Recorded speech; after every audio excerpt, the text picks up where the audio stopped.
خانم دکتر عزیز، اگر موافق باشین در مورد موضوع اضطراب، اون حس ناخوشایندی که باعث میشه ما خیلی وقتا حتی از توانایی‌های بالقوه وجودیمون نتونیم برای حل چالش‌های بیرونیمون استفاده کنیم، امروز صحبت کنیم. پس بهتره که پرسش اصلی ما این باشه که از درون خسته ما چه خبر. وقتی این پرسش مطرح میشه ما به درون خودمون رجوع میکنیم و میبینیم که علت ماجرا چیه. علت ماجرا پیدا میشه و به واسطه اون تکنیک ها میتونیم مسیر رو تسهیل کنیم. خانم دکتر، من در مورد تجربه زیستم، تجربه شخصیم در مورد اضطراب اگر بخوام صحبت کنم، تجربه‌ای که توی زندگی داشتم بزرگترین در واقع غمی که برای من اتفاق افتاد از دست دادن برادر جوانم بود و بعد از این ماجرا من یه اضطراب شدیدی رو تجربه کردم.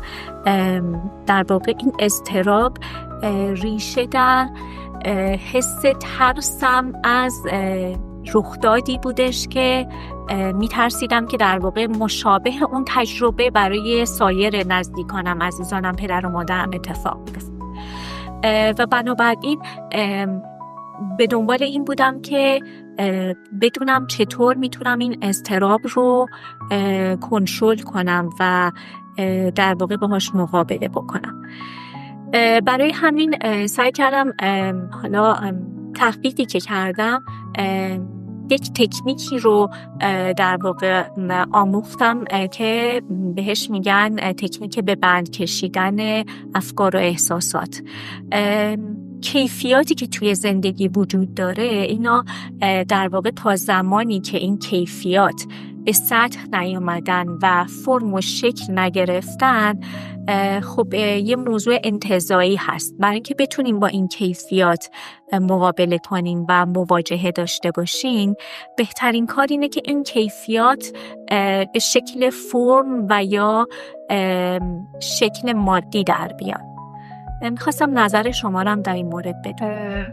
اگر من بخوام این تجربه زیسته شما رو ببرم توی قالب تکنیکی و اون تکنیکی که شما بهش اشاره کردین، به این میرسیم که اومدی مسلط شدی روی منویات ذهنی خودت، برخلاف تصور عوام که فکر میکنن اضطراب نتیجه شرایط بیرونیه و تحمیل شرایطه. نه، محصول شرایط بیرونی نیست، محصول درون منه.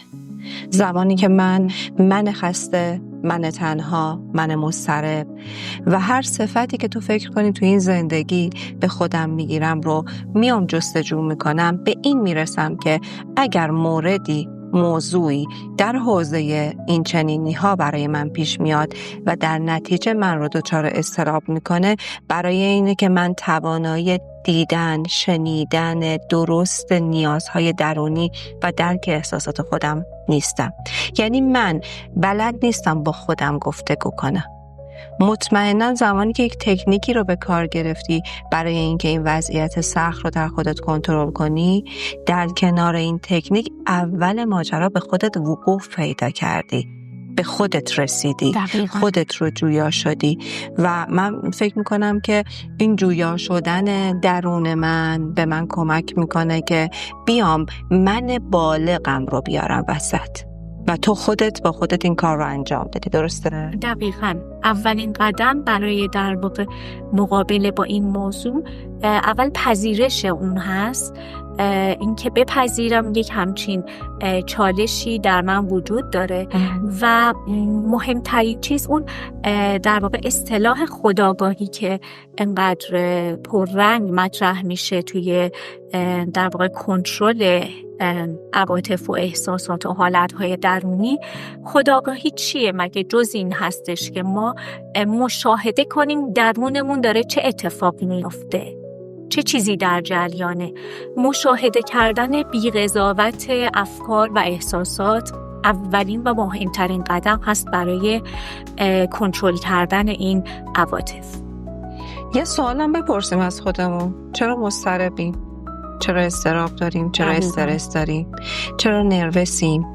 و این علتها رو در خودمون بیایم بازنگری کنیم که خیلیش برمیگرده به زمان حالمون و مسئله‌ای که برامون پیش اومده و خیلی ها برمیگرده به اون گذشته ما.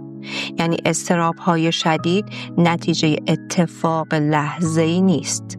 اضطراب‌های شدید نتیجه افکاریه که ما با خودمون به یدک کشیدیم و آوردیم جلو و اینها رو کنترل نشده و بدون دقت نظر مورد بررسی و قضاوت قرار دادیم. بله، به قول شما احتمالاً یک ریشه‌ای و دانه‌ای کاشته شده در ذهن ما از قدیم، یک تجربه ناخوشایندی هستش که حالا در واقع اون تجربه باعث میشه که ما بخوایم شبیه سازی کنیم توی زمان اکنونمون، در لحظه حالمون منتظر وقوع یک تجربه ناخوشایندی مشابه اون باشیم که این بهمون حس اضطراب میده. من کی هستم؟ کجا هستم؟ چرا هستم؟ و برای همه این چرایی ها یک پاسخ منطقی و منظم داشته باشم و به این برسم که ذهن انسان خودآگاه به احساساتش گوش میکنه، به نیازهاش گوش میکنه و ما تا خودمون رو فرا نگیریم کسی برای ما قدمی بر نمیده. بله، درسته. حالا اگر در واقع من بخوام تجربه زیستم رو به اشتراک بذارم، گفتم یک در واقع تکنیک عملی که ما بهش میگیم به بند کشیدن احساسات و افکار به این صورت هستش که من یه دفترچه‌ای و یه خودکاری همیشه کنار دستم بود. به محض اینکه حس می‌کردم یک حالتی داره در من شکل میگیره، یک جوشش احساس، حالا خشم بود، غم بود، اضطراب، هر چه که بود، اینو یادداشت می‌کردم. می نوشتم مثلا تاریخ روز، ساعت، اون حسی که در واقع در من داره شکل میگیره، یا حتی اگر اون لحظه شکل گیریشم بهش آگاه نبودم، بعد از وقوعش هم اینو یادداشت میکردم، هیچ اشکالی نداشت.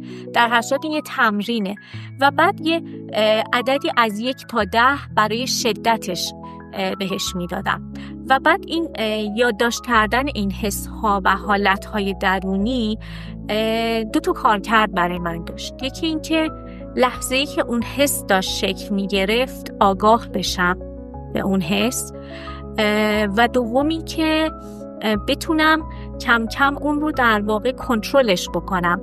یعنی به جای اینکه بخوام یک واکنش غیر ارادی نسبت بهش بروز بدم، بتونم یک تصمیم آگاهانه، ولو اینکه تصمیمم این باشه که بخوام خشمم رو بروز بدم، هیچ اشکالی نداره، ولی خشمم رو آگاهانه بروز بدم. یعنی تصمیم بگیرم که الان طرف مقابل خشم من رو ببینه، نه اینکه این اثر در واقع به قول شما اون سری یک عبارت زیبایی گفتیم که من خیلی در واقع به جانم نشست. گفتیم که ذهنم به جای که ذهنم بخواد پیش رو باشه و فرمان رو، سکان رو به دست بگیره، اول من تشخیص میدم و بعد اون رو به دنبال خودم همراهش میکنم که تصمیمم برای پاسخ به اون محرک بیرونی چه خواهد.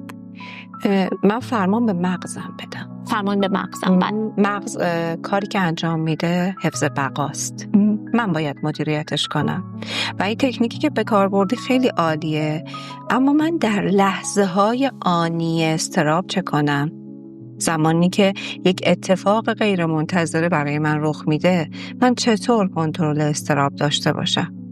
اینجاست که تو میرسی به یک تمرین. به تمرین چی؟ به واقع به این میرسی که من خودم رو شرطی نمی کنم با تکنیک ها. من خودم رو تعدیل محتوا می کنم. یعنی ذهن خودم رو میبرم به سمتی که توانایی این رو داره که من رو در جای درست، در زمان درست کنترل کنه و این کنترل به قول فرمایش خودت از اون ذهن خودآگاه حاصل میشه. ذهنی که من نمیام هی بهش اما اگر رو باید و نباید بدم، میام بهش این آگاهی رو میدم که قراره که تو از پس این ماجرا بر بیای و این میشه چی؟ همون گفتگو با خود. سهم خودم رو در اتفاقات ببینم و دنبال عوامل بیرونی نگردم. عوامل بیرونی شاید من رو مضطرب تر بکنه، ولی عامل ایجاد اضطرابم نیست. اضطراب از اون خستگی ذهن من بلند میشه، از ترس‌هایی که همیشه همراه من بودن و من در موردشون گفتگو نکردم که اینها رو حل و فصل کنم. فکر میکنم که تو به این رسیدی که ماجرا چیه و با این به بند کشیدن افکار و احساسات خودت، نه به معنای تسخیر، به معنای جهت‌دهی، خودت رو به سمتی هدایت کردی که اضطراب کمتری داشته باشی.